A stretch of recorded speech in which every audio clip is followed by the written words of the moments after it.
There's something almost everyone with middle-of-the-night insomnia gets wrong about what's actually happening to them. The experience of waking at 2 or 3 a.m., lying there, thoughts starting to spiral, that's not your brain malfunctioning. That's your brain doing something ancient, something that for most of human history was considered the best part of the night. Ancient humans didn't sleep the way we do.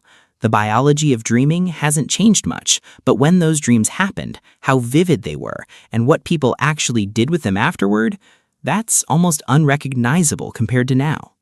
And there's one detail buried in medical texts from the 1400s that reframes this whole thing in a way that genuinely got under my skin. We'll come back to it. So here's where it gets interesting. For most of Western history, up until roughly 200 years ago, the standard human sleep pattern wasn't 8 uninterrupted hours. It was 2 separate blocks of sleep, divided by a waking period that lasted somewhere between 1 and 2 hours. Historians call it biphasic sleep. Regular people at the time called it first sleep and second sleep, and it shows up everywhere once you know to look for it, in medical texts, personal diaries, court records, literature. A historian named Roger Eckerch spent 16 years tracking down references to this. He found over 500 of them. Chaucer mentions it. A 15th century French physician wrote specific medical advice about what to do during the time between the 2 sleeps. This wasn't a fringe thing. This was just how sleep worked. And here's what people actually did during that waking period. They prayed, they had sex, some visited neighbors. Apparently, this was entirely normal. Wandering over to someone's house at 2 a.m. raised no eyebrows whatsoever. They lay in what old texts describe as a kind of wakeful rest, half in and half out of sleep, and they talked about their dreams. The images from first sleep were still right there, fresh, accessible, not yet dissolved the way dreams usually vanish by morning. People would recount them to their partners, think through what they meant. Some wrote them down. This is where it starts to diverge from our experience pretty sharply, because we know the richest, most emotionally intense dreams happen in the later REM cycles, which is exactly when this waking period would have interrupted things, pushing second sleep into a state where that imagery was unusually vivid and emotionally dense. They weren't just dreaming differently by accident. The structure of their night basically guaranteed it. There's a psychiatrist at the National Institutes of Health named Thomas Ware who in the 1990s ran an experiment that nobody quite knew what to do with afterward. He took a group of participants and kept them in darkness for 14 hours a night, roughly mimicking pre-industrial conditions before gas and electric light. Within a few weeks, without being told to, every single one of them began sleeping in 2 separate blocks, 4 hours, a waking period, 4 more hours. And during that waking period, they described a quiet, diffuse, almost meditative state. Lots of hypnagogic imagery, that half-dream visual static you get on the edge of sleep. They were unusually calm, unusually inward. Ware measured their prolactin levels, a hormone associated with that specific kind of still, non-anxious wakefulness, through the roof. Which means the waking period wasn't just a gap in sleep, it had a specific psychological texture. Ancient humans weren't lying there anxious about being awake. They were in a state that was, neurologically, somewhere between dreaming and waking, and it seems like they knew it.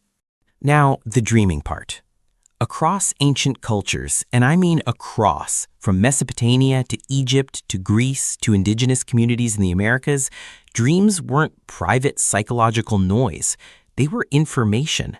The Mesopotamians had trained dream interpreters.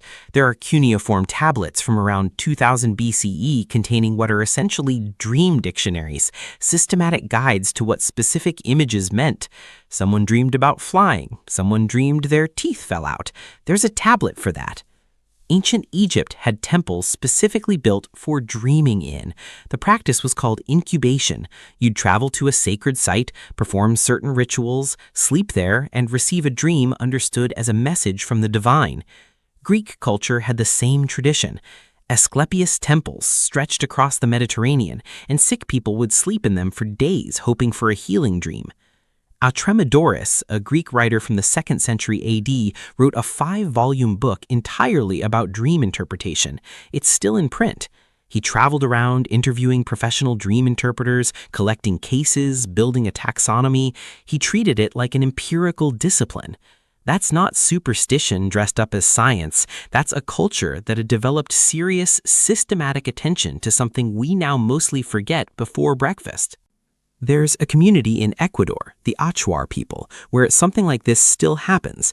Every morning, before anything else, the household gathers and shares dreams from the night before, not casually, formally. Dreams are understood to carry information about relationships, tensions in the community, what should or shouldn't happen that day. It sounds strange from the outside, but the strange thing is probably us. Here's the part that made me stop. Roger E. Kirch, in his research, found that the waking period between first and second sleep had a name in certain older texts. It was called the watch, and in medical literature from the medieval and early modern period, physicians wrote about this time specifically as when the body was most permeable to the contents of the mind. They weren't wrong, as it turns out. What they were describing, without the vocabulary for it, was the hypnopompic state, that liminal zone between sleep and waking, where the brain produces theta waves, where imagery from dreams is still accessible, where the boundary between conscious and unconscious thinking is genuinely thinner. People in the 1400s were intentionally sitting in that state, treating it as valuable. We invented electric lighting and accidentally destroyed it. And here's the reframe, the one that's been sitting in the background since the beginning. That 3 a.m. waking, that frustrating staring at the ceiling experience. Kirch argues, and Ware's experiment supports this, that it's the ancestral sleep pattern asserting itself, your brain trying to do the thing it evolved to do. The anxiety isn't the biology, the anxiety is the interpretation. We built a world with electric lighting and 8-hour work shifts and then called the old pattern a disorder. I don't know what ancient humans actually dreamed about. Nobody does. The biology suggests it wasn't that different from us. Same structures, same REM cycles, same emotional processing underneath. But they woke up in the middle of it, sat with it, talked about it, and built entire systems of meaning around it. We wake up in the middle of it and check our phones. There's something genuinely strange about the fact that one of the most sophisticated relationships humans ever had with their own inner life, documented across dozens of cultures, thousands of years, got quietly dismantled by the invention of a gas lamp. Not a war, not a plague, a lamp. If this is the kind of thing you find yourself thinking about when you should be sleeping, there is more of it here.